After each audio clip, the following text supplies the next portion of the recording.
Mutton মানেই হচ্ছে রাজকীয় স্বাদ। আর এই স্বাদের কিন্তু কোনো ভাগ হয় না। আপনারাও কিন্তু পারেন ঠিক এইভাবে যদি রান্না করেন, আপনার রান্নাতেও কিন্তু সেই একই স্বাদ আসবে। প্রথমেই গোটা ধনে, গোটা জিরে, গোটা গোলমরিচ, জয়িত্রী, শুকনো লঙ্কা, কাঁচা লঙ্কা অল্প একটু উষ্ণ গরম জলে ভিজিয়ে রাখুন। একটু পরে ওটা পেস্ট করে নিতে হবে। এরপরে নুন দিয়ে আলু ভেজে নিতে হবে। মাটন মানেই তো আলু আমাদের চাই। এরপর তেজপাতা আর গোটা গরম মসলা ফোড়ন দিয়ে কুচি করা পেঁয়াজ দিন।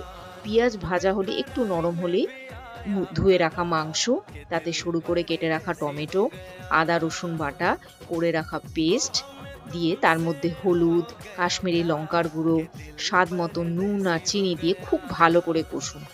মাংস বেশ যখন কষানো হয়ে যাবে তাতে দিয়ে দিন ভেজে রাখা আলু। অল্প জল দিন যাতে মশলা পুড়ে না ওঠে। এরপর সোজা কুকারে দিয়ে দিন আর দিয়ে দিন ৪ থেকে ৫টা হুইসেল। ব্যাস, রেডি হচ্ছে আজকের আমাদের এই রাজকীয় মটন। কেমন লাগলো জানাবেন।